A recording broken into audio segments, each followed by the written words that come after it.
জলের মধ্যে ঝাঁপ দিয়ে ডুব মেরে মাছ ধরলাম। হাঁটতে হাঁটতে চলে গেছিলাম একটা মাংসের দোকানে। দোকানটা বন্ধ থাকার কারণে বাইরে রেখে দেওয়া ছোট ড্রামের মধ্যে থেকে মুরগি কেটে ফেলার পরে যে বাদ দেওয়া নাড়ি ভুড়িগুলো ড্রামের মধ্যে ফেলা হয়, ওখান থেকে একটা নাড়ি আমি মালিককে না বলেই বের করে নিলাম। আর ওই নাড়িগুলো থেকে ভীষণ বাজে দুর্গন্ধ ছাড়ছিল।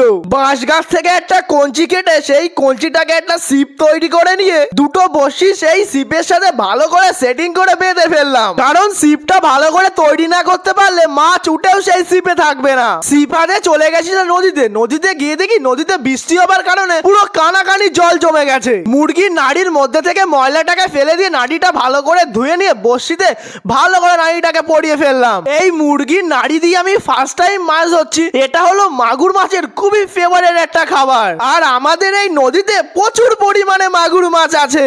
ভগবানের নাম করে বসিটা জলে ফেলে দিলাম, দেখা যাক আমার ভাগ্যে কি মাছ আছে।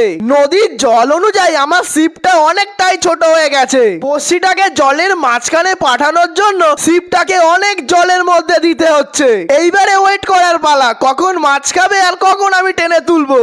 টানা 1 ঘন্টা ধরে ওয়েট করছি, কিন্তু মাছ তো বড়শিতে ঠোকা মেরেও দেখছে না। এত সময় ধরে রোদ্দুরে দাঁড়িয়ে সূর্যের আলোয় চোখ মুখ পুরো একদম পুরে কালো হয়ে গেছে। কিছু সময় ওয়েট করার পরে দেখলাম ছিপটা ভাসতে ভাসতে মাঝখানের দিকে চলে যাচ্ছে। ছিপটাকে আমার আনতে হলে জলে না নামা ছাড়া আমার কাছে আর কোনো উপায় নেই। এই ভালো ড্রেস পরে আমার জলে নামতেও ইচ্ছা করছিল না। কিছু সময় ওয়েট করার পরে দেখলাম একটা ভীষণ বড় সাইজের মাছ ভেসে উঠলো। সেই আবেগটা আমি আর সামলাতে না পেরে ডাইরেক্ট জলের মাঝখানে ঝাঁপ মেরে দিলাম। ঝাঁপ মারার পরে দেখলাম আমার মতো ওখানটায় 3-4 মানুষ জল। মাছটা দেখার পরে এক্সাইটমেন্টে নিজেকে আটকাতে না পেরে জলেই ঝাঁপ মেরে দিয়েছি। এই মাছটা যদি আমি জল থেকে উপরে তুলতে পারি তাহলে এতগুলো কষ্টের কথা আমার আর মনেই থাকবে না। কিছু সময় মাছটাকে একটু ভালো করে খেলা করিয়ে নিলাম, কারণ হট করে মাছটাকে তুলতে গিয়ে হয়তো মাছটা পালিয়ে যাবে। আর যদি মাছটা বাই এনি চান্স পালিয়ে যায় তাহলে এত কষ্ট করাটাই বেকার যাবে। ফাইনালি মাছের মাথাটাকে শক্ত করে চেপে ধরে মাছটাকে জল থেকে উপরে তুলেই ফেললাম। মাছটা উপরে তোলার পরে আমার মনটা পুরো ভেঙে গেছিল, কারণ মাছটা সারা শরীরে ইনফেকশন হয়ে গেছিল। এই ইনফেকশন মাছটাকে নিয়ে তো আর বাড়িতে যাওয়া যাবে না, তাই জন্য মাছটাকে নিয়ে একটু জলের মধ্যে খেলা করছিলাম। আর মাছটা জলের ধারে বেড়াচ্ছিল, দেখতে খুব সুন্দর লাগছিল। মাছের মুখে বেঁধে থাকা বড়শি দুটোকে হাত দিয়ে খুলে দিচ্ছিলাম। বড়শিগুলো মাছের মুখের সাথে খুবই জটিল ভাবে আটকে গেছিল, আমি খুলতেই পারছিলাম না।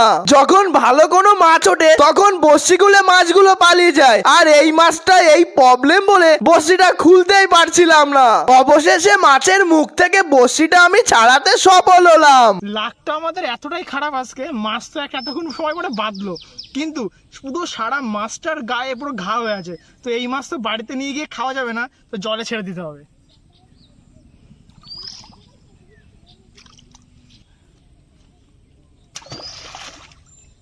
তোমরা এমন ভিডিও দেখার জন্য চ্যানেলটা সাবস্ক্রাইব করো।